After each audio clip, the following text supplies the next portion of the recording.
Well, hello everybody, Spencer here, also known as ScreenSpeak, and in today's video, this is our ranking of all the Disney Plus shows, Marvel Disney Plus shows, that are out thus far. So with that said, let's rank everyone.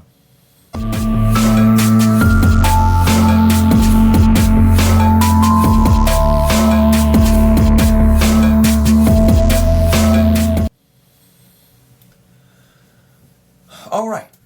So as I said, this is more one of my second. I've done some rankings in the past of my top 10 most anticipated movies and my top 10 movies of the year, and I just did one on Richard Linklater movies and also my Back to the Future trilogy rank. So be sure to check out those videos in the ranked playlist. And this one is this is something I've been wanting to do. I've wanted to rank streaming services, but I've also wanted to rank. I've wanted to do more ranking videos. And this one is of my Disney Plus, of the Marvel Disney Plus shows. And I've had lots of fun with this. So the first one up here is Echo. And I kind of want to get started with that. So I've enjoyed most of these shows, but I feel like laying the groundwork, this is one that did not need to be done. Specifically, I have Hawkeye, I think, right in the middle there, which we'll get to later. But this one, to me, just felt kind of very bland. Only was 5 episodes, and normally some of these Marvel shows are 6 episodes, and this one was just not great. Starting here, we got Daredevil in a 2-minute fight, and it was awful. It was promoted this Echo and Daredevil fighting, and I'm like, okay, nothing excited me about this. There was these cool, exciting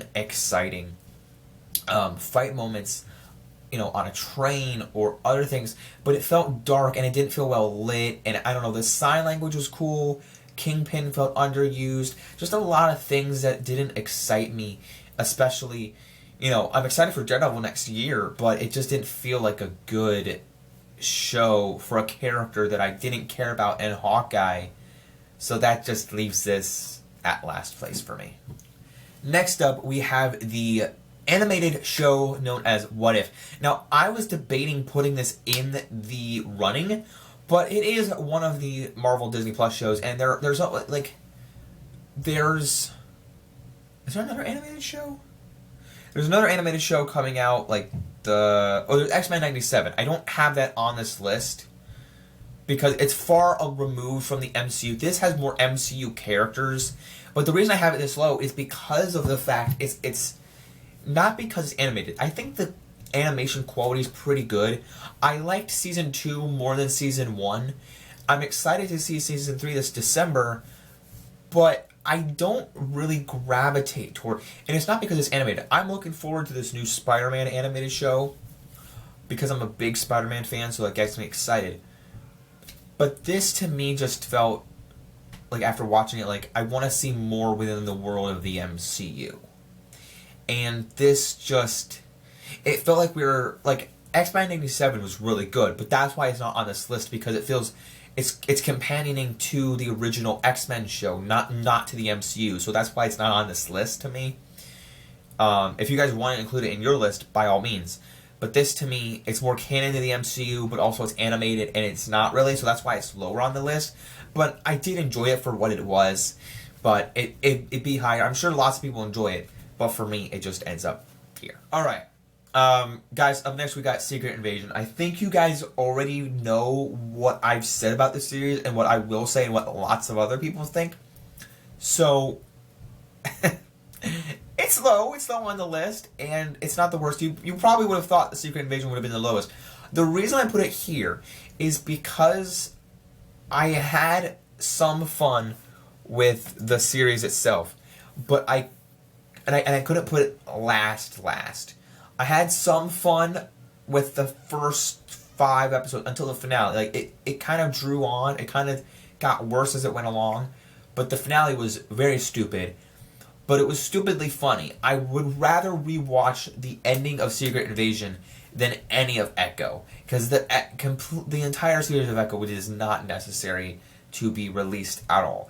This series, I mean, the Secret Invasion isn't necessary, but at least there's some fun, stupid fun to be had with it. And I like the music. I like the theme song they include and like that mysterious tone intrigue. So that said, I could rant about Secret Invasion for a long time, but it comes in at this spot. Alright, so next up we got Falcon and the Winter Soldier, and you guys are probably screaming at your screen right now going, what? It's this low? I know. It's crazy. So I have had problems. I'm a very, like, the next pick on this list is very divisive. This is probably the most divisive thing I've ever been doing, or will ever do. That's not true. There's other divisive things, like I like Cars too, but that's another story.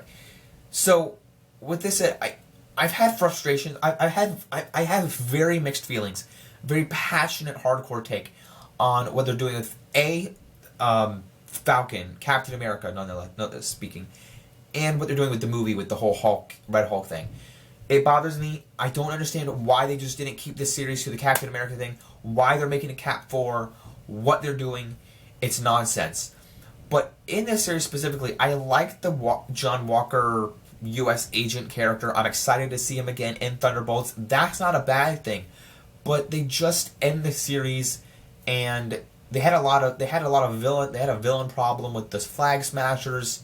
They kind of seemed cool, but they weren't intimidating enough, and then they just felt pointless, and they had this whole ADR thing. Not bad ADR like Madam Web, but still bad within the show. It felt chaotic. They had to, like, rewrite something with the whole virus storyline. It didn't feel coherent in what they were trying to get to. And by the end, with the whole, like, Peggy Carter thing, it didn't work. Was that Peggy Carter? The daughter of Sharon Carter. Was that her name?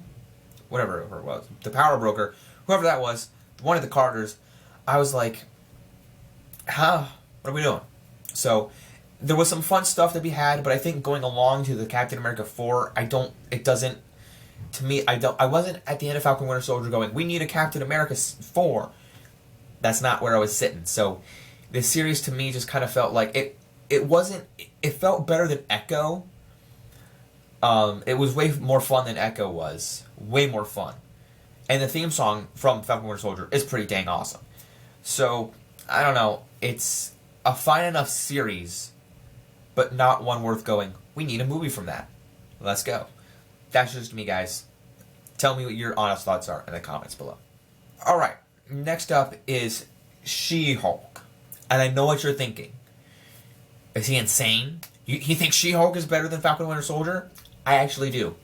And I'm probably with certain that Coy Jandreau, who I do watch, you may not know him, but he does, I'm sure he'll like this series more.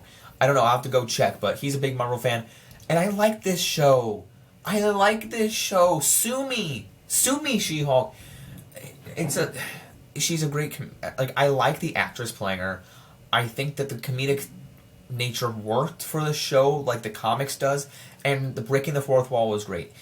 The music inside the show worked for me. The fact that they had Daredevil in there, some of the character moments, like this guy is trying to be this, or the courtroom moments. They could have had more court moments, but I'm crossing my fingers that there is a season 2. I'd take a season 2 of this over Obi-Wan, frankly over Ahsoka, because they could learn from their mistakes, that the mistakes that they did have. I feel like the finale was just so much fun, popping out of it, going into the Disney Plus screen. So it was just very fun to me.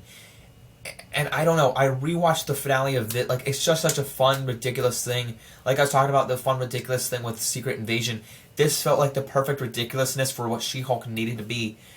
And so for me, it comes in above Falcon Winter Soldier at this spot, which is number 6, I think. 6, 5, 4, number 7. Next up, number 6, we do have Hawkeye, and I like this one. It's debatable because how much I was praising She-Hulk for the weirdest of ways, but I think more people like Hawkeye, and I kind of had fun with Hawkeye, and I do like the holiday nature of this show. So yeah, I like it. And I like Hawkeye as a character. Getting to see Haley Steinfeld in there as Kate Bishop was really cool. Funny enough, I really thought that when he was training his daughter in Avengers Endgame that she would be the young Hawkeye, but that's okay. It's perfectly fine. But Kate Bishop's here. Haley Steinfeld, I love her though. I love everything Haley Steinfeld does. I mean, heck, she's Gwen Stacy in Spider-Verse, so she's had a Marvel thing already. She's Kate Bishop in a live action role. She's in Bumblebee. I love that movie. And she's in Arcane, one of my other favorite animated shows. She has 2 great animated things. Love her. All the work that she's done. I've never seen the series Grit that she did. She was so young when she did that, but I love this show. Yelena, the banter between Yelena and Kate Bishop is phenomenal. And so funny. And how I was talking about how in Echo, Kingpin was underused. His ending here was kind of dumb, but I feel like he was really cool to see in this series as like the introductory for in the MCU. Some pretty cool stuff there. Other than that, the what were they called? The not the Flag Smashers, the bruh, the dude, the whoever they were, like the German people, or I get the race wrong. The Tracksuit Mafia, that's what they're called. Ring the bell. Tracksuit Mafia people were hilarious with the bro. But Echo didn't need to be there. And, I mean, she was okay, I guess. But it was cool to see that music at the end with Echo. But other than that, she didn't need her own show. But the Hawkeye show comes in right here. I love the holiday spirit and the theme song by Christoph Beck. So, comes in at this spot. Next up, we have Moon Knight. Now, I don't know how people feel about this series, Gerald. Maybe people are like, oh, it sucked. Oh, it doesn't work. Oh, it's not connected to the MCU. But actually, I have a slight feeling that we're getting more Moon Knight. Like, he'll hopefully pop up in Secret Wars. I don't know why he wouldn't, because I feel like that they're using these characters to be in Secret Wars, or introducing us to these characters to be in Secret Wars. But we'll have to wait and see. But I feel like we'll get more Moon Knight after Secret War, like, with other characters, but I like the series. It was really cool. It was really well written. It was really well, even though I don't really have like a creative team, but I like the way it was done. And by the end, it felt pretty good. Like I like the tease that they did. It felt like a tease. Like, okay, that felt like an ending. Whereas Agatha, which I'll get to after this one, felt like Agatha's ending was like a show, like teasing that we're going to go somewhere with another project. This ending felt teased like, ooh, that's a good mystery, but you ended the main story arc. If you follow what I'm saying. It's like you ended the main guy's arc, but you still know there's another persona out there. So that was good. It wasn't like teasing like, now let's go do this, and you'll never see it happen. You know, Moon Knight felt better. Now, the reason I'm saying this, the reason I'm placing Agatha a little bit higher, is the Moon Knight just felt, I don't know, I could put Moon Knight higher. But I like Moon Knight sitting pretty right above Hawkeye, in between Agatha. For me, comes in right at number 5. And then number 4, we get Agatha All Along. And the reason, like I just talked about Moon Knight, the reason I'm placing this higher is I really liked Moon Knight, everything about it that worked, or, you know, everything just worked for me with that. But this one, I was kind of like, the finale didn't really work for me. But so many people are praising it. I don't have to go with what everybody says, but I was really enjoying this series, and it wasn't like bad like Secret Invasion was. Like the finale disappointed me so much, but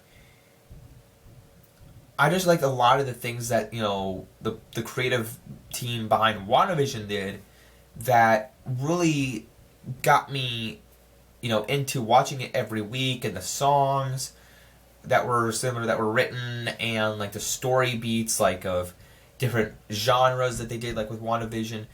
I like that.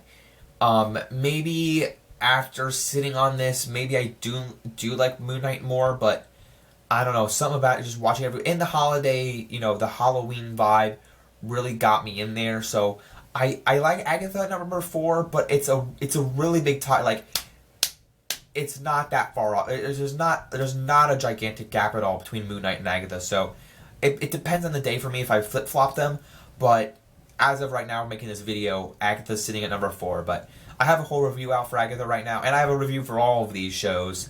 So yeah, that's how I feel Agatha's sitting. So right there, number 4, guys. Not changing it, but it could flip flop. At number 3, we have Miss Marvel, and this series was a charmful delight. I love Iman Vellani. seeing her in the Marvels was the best part. Her character's great, and I want to see more of her. Like her end credit scene, getting Kate Bishop for the Young Avengers thing was like the best thing I have seen since I don't know what. It was just a great end credit scene, great thing from her character, and her own show is great. I would also ask for a season 2 of this. Like, if we're getting season 2s, I would want a season 2 from She-Hulk, from Miss Marvel. Give it to me. Like, we got a great season 2 from Loki, and I got that coming up soon. But this was a perfect season. And I know it's at number 3, like, well, but all my top 3s are perfect seasons to me. This is phenomenal. I recommend it. Like, my mom hasn't seen Miss Marvel. This is such a charming show, and my mom saw the Marvels. I remember we all watched it together, and like, Miss Marvel is such a great show. If you aren't, like, I recommend, like, my mom doesn't watch everything Marvel, but if you are someone out there who hasn't seen anything Marvel, you could just watch Miss Marvel and be charmed by it. I know you could. And if you aren't, then something's wrong with you. You've been living under a rock and you have no soul. But other than that, this is a charming series, and it comes in at number 3. Number 2 on this list, we got WandaVision. And this was the series that started it all on Disney Plus 2021. And this was so hard because I love this series. And people would go, it's the best. And I would agree with you. But there is a season 2 from a show that I don't want to say, but you probably already know, that made it, for me, at number 1. And this show was great. Everything in between, the songs, the writing. It was the first show, so they kicked it off, and I think it was great. But to me, I mean, the finale, people hated the finale. I didn't have an issue with it. It was so good, and by the ending, like, it felt so coherent, like way more complete than Agatha did. I talked about that in my review. It just felt more complete, more perfect in every way, and it felt like they were trying to make it like Agatha season 2 to WandaVision. And it kind of worked, but to me it just kind of, like, it just fumbled a little bit in the ending. So I think WandaVision is a way better series, way better put together structurally for me, and I think everyone else would agree. But that's where I'm placing WandaVision, 2 spots higher than Agatha, and perfect season. So that's where it's at. And number 1 is Loki. And you can't go wrong with the God of Mischief himself. The God of Mischief, the God of Stories, got the shirt on for this perfect occasion because he's my boy number 1. I actually just put this shirt on. I'm like, I'll make the video today. So I love this. I love this show.